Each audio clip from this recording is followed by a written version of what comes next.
Hello friend, तो कैसे हैं आप सब। स्वागत है आपका डिजिटल ज्ञान इंस्टीट्यूट चैनल में। तो आज हम पढ़ने वाले हैं दो चर वाले रैखिक समीकरण के बारे में। तो पहले तो इसकी परिभाषा देखते हैं कि दो चर वाले रैखिक समीकरण किसे कहते हैं। तो ऐसे समीकरण जिसमें चरों की संख्या दो हो, ऐसे समीकरण जिसमें चरों की संख्या क्या हो, दो हो। जैसे कि यहाँ पर अपन को समीकरण दे रखा है x प्लस वाई प्लस 4 बराबर 0। तो यहाँ पर ये भी चर है और ये भी चर है, ठीक है। ये पहला चर, ये दूसरा चर। तो यहाँ पर इसमें दो चर है, तो क्या बन गया, ये दो चर वाला रैखिक समीकरण बन गया। ये उसी प्रकार से वो नीचे समीकरण दे रखा है। आपको इस प्रश्नावली में अधिकतर जो सवाल दिए जाएंगे उसमें दो दो समीकरण दिए जाएंगे, ठीक है। समीकरण का व्यापक रूप a1 x plus b1 y plus c1 बराबर 0।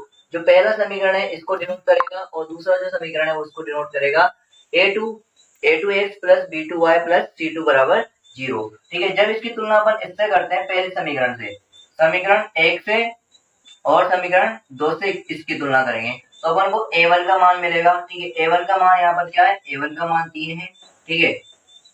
और b1 का मान क्या मिलेगा, b1 का मान 2 मिलेगा, ठीक है। और यहाँ पर c1 का मान -5 मिलेगा, ठीक है। जब अपन पहले समीकरण से इसकी तुलना करेंगे, जब दूसरे समीकरण से इसकी तुलना करेंगे दूसरे समीकरण की, तो अपने पास a2 का मान 2 मिलेगा और b2 का मान -3 मिलेगा और c2 का मान -7 मिलेगा।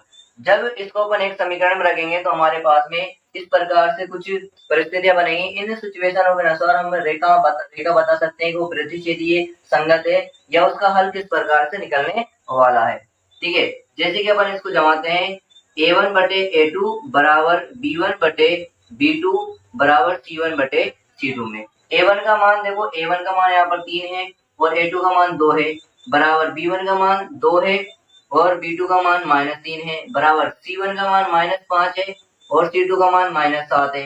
माइनस से माइनस कैंसिल हो जाएगा, ठीक है। और यहाँ पर ये देखो, ये दोनों के बराबर है, ये दोनों बराबर नहीं है क्योंकि यहाँ पर ये माइनस वाला है और इधर ये प्लस वाला है, ठीक है। यहाँ पर क्या लग जाएगा, नॉट इक्वल टू लग जाएगा। यदि ऐसी कंडीशन बनती है तो इसकी तुलना इससे करके देखो, तो ऐसी कंडीशन बन रही है तो रेखाएं कैसी होंगी, रेखाएं होंगी प्रतिच्छेदी और युग्म कैसे होंगे, संगत होंगे। हल जो निकलेगा अद्वितीय निकलेगा, ठीक है। इसका हल जो है अद्वितीय आएगा। तो यहाँ पर इसकी जो रेखा है प्रतिच्छेदी बनेगी इस प्रकार से, जहां पर ये बिंदु मिलेगा तो इसका हल क्या है, एक ही हल होने वाला है। यहाँ पर x और y का मान निकल जाएगा, ठीक है। यदि इसको सोल्व करने के बाद में कंडीशन इस प्रकार की बनती, नॉट इक्वल टू यहाँ पर लगता, ठीक है। नॉट इक्वल टू यदि यहाँ पर लगता तो यहाँ पर इस प्रकार की अपने पास में कंडीशन आती। इस कंडीशन को देखकर हम रेखाएं बताते, रेखाएं कैसी होती है, यहाँ पर रेखाएं होती समांतर और युग्म कैसे होंगे उसके असंगत। और उसका हल जो आता उसका कोई हल नहीं। कोई हल क्यों नहीं आता, क्योंकि रेखाएं क्या समांतर है। इस प्रकार की दो रेखाएं हमको प्राप्त होगी। यदि दोनों रेखाएं कहीं पर मिलेंगी नहीं और मिलेंगी नहीं तो हमको हल कहाँ से मिलेंगे। यदि कंडीशन इस प्रकार की मिलती कि तीनों की तीनों जो क्या आते बराबर आते, बिल्कुल इस प्रकार की कंडीशन, तो रेखाएं कैसी मिलती हमको, संपाती। संपाती का मतलब कि एक के ऊपर एक रेखा मिलती।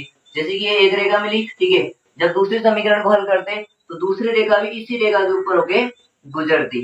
तो इसका जो है युग्म तो क्या होता, संगत। संगत मतलब कि जहां पर दोनों रेखाएं एक दूसरे को टच करती है। यहाँ पर एक बिंदु पर टच करती और यहाँ पर तो पूरी क्या है, एक दूसरे से चिपकी हुई है। यहाँ पर ये संगत हो गया, ठीक है। इसका हल, इसके तो अनेक हल हैं क्योंकि ये पूरी रेखा क्या है, एक दूसरे के ऊपर सटी हुई है।